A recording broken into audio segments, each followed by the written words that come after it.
नमस्कार दोस्तों। हम लोग बैंकों में पैसे जमा करके रखते हैं और ये बैंक हमें इंटरेस्ट देते हैं यानी पैसे देते हैं। कभी आपने सोचा है बैंक पैसे कैसे कमाते हैं? आइए आज की वीडियो में समझते हैं बैंकों के business model. A ver, no vamos a de tinta como de Oxford. El trabajo mejor pagado de la historia. थोड़ा सोच के देखिए बैंक आपके पैसों का करता क्या है। ऐसा तो नहीं कि आपके पैसों को लिया, एक बड़े से ताले में लेके बंद कर दिया और चाबी ले लिया और पैसा सेफ रहेगा। ये तो फिल्मों में दिखाया जाता है, ऐसा रियलिटी में होता नहीं है। बैंक आपके पैसे का इस्तेमाल करते हैं दूसरों को लोन देने के लिए, और जो वो लोन पे इंटरेस्ट मिलता है उससे उनकी कमाई होती है। थोड़ा इसे सिंपलाई एग्जाम्पल से समझते हैं। ये है एक बैंक और इसमें एक कस्टमर है, वो है आप, और ये बैंक आपको 4% इंटरेस्ट देता है जो कि पर ईयर का होता है। और बैंक दूसरे आदमी को लोन देता है, जिसे घर खरीदना है उसे उस आदमी को लोन देता है 8% इंटरेस्ट पे।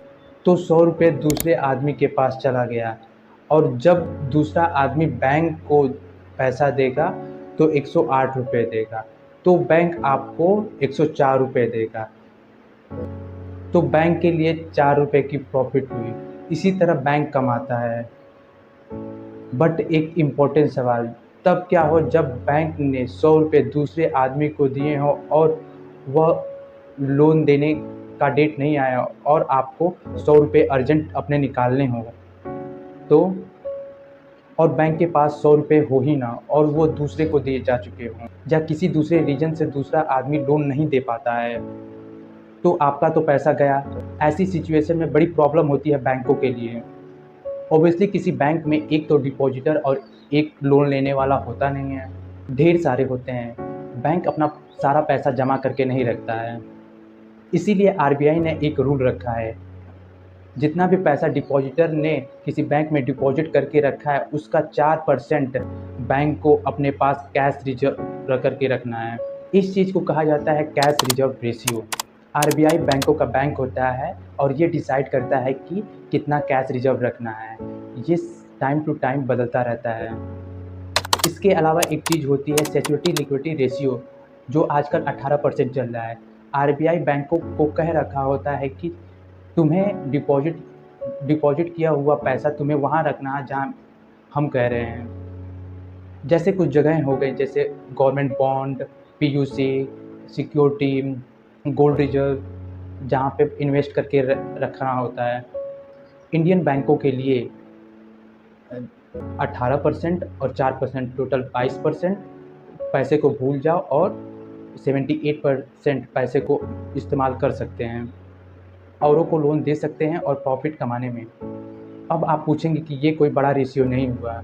इसका मतलब ये हुआ कि जितना पैसा बैंक में जमा हुआ है उसका 70 और 80% किसी को लोन दे रहे हैं, और मैं सारा पैसा एक बार में निकालना, सारे डिपॉजिटर बैंक के सारे पैसे एक बार में निकालने, तो क्या होगा, बैंक फेल हो जाएगा। इस चीज़ को बैंक रन कहा जाता है। दुनिया में किसी भी बैंक के पास पॉसिबल नहीं हो सकता, क्योंकि किसी भी बैंक में सारा पैसा रखा जाता है, वो कैश नहीं रखा जाता। रियलिटी ऐसा कभी होता नहीं है, डरने की कोई बात नहीं है। लेकिन एक चीज़ होती है, बैंक ने बहुत सारे लोन दिए हों और वे लोन बैड लोन बन जाते हों, और जिन लोगों को लोन दिए गए हों वे लोन वापस नहीं कर पा रहे हों, बैंक के पास पैसा नहीं बचता अपने डिपॉजिटरों को पे करने के लिए। ऐसे पास्ट में कई बैंकों के साथ हुआ है, जैसे पीएनसी, यस बैंक, और सरकार इसमें ठोस कदम उठाती है इसे कंट्रोल करने के लिए। इस सिचुएशन में बैंकों द्वारा लिमिट लगा दी जाती है कि महीने में 50,000 तक निकाल सकते हैं। तो दोस्तों, आपको ये बैंकों के बिजनेस मॉडल के बारे में जान के आपको कैसा लगा? अगर ये वीडियो आपको हेल्पफुल हुआ होगा तो इसे लाइक और सब्सक्राइब जरूर कीजिएगा।